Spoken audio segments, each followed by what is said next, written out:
Puducherry union பிரதேசமான Yanam பகுதியில் கட்டுமான பொருட்களை சாலையிலிருந்து எடுக்க மறுத்து கட்டட தொழிலாளர்களை சமூக ஆர்வலர்கள் உள்ளிட்டோர் தாக்கும் வீடியோ காட்சி வெளியாகியுள்ளது.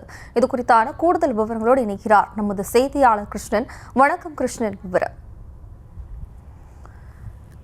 புதுச்சேரி பிராந்தியமான ஏனாமில் தியாகராஜர் நகர் வீதி உள்ளது. இங்கு இந்த வீதியில் ஒரு வீட்டில் கட்டுமான பணி நடைபெற்று வருகிறது.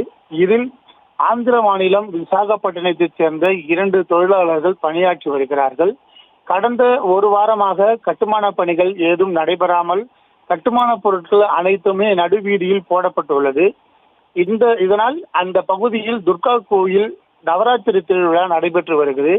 இதன் காரணமாக அந்த பொருட்களை உடனடியாக அப்புறப்படுத்த வேண்டும் என அந்த ஊழியர்களுக்கு அப்பகுதியில் இருக்கக்கூடிய சமூக ஆர்வலர் சத்யநாராயணன் மற்றும் தையல் கலைஞர் மகேஷ் பாபு கேட்டுள்ளனர்.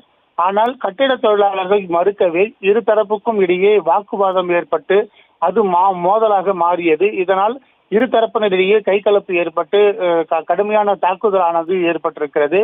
இதனுடைய வீடியோ தான் தற்போது வெளியாகி பரபரப்பை ஏற்படுத்தியிருக்கிறது. இது குறித்து அப்பகுதியில் இருக்கக்கூடிய ஏனாம் காவல் நிலையத்தில் புகாராக கொடுக்கப்பட்டு இரு தரப்பினரிடம் சிகிச்சைக்காக அனுப்பி வைக்கப்பட்டு தற்பொழுது விசாரணை மேற்கொண்டு வருகின்றனர். இதனுடைய வீடியோ தான் தற்போது வெளியாகி பரபரப்பை ஏற்படுத்தியிருக்கிறது.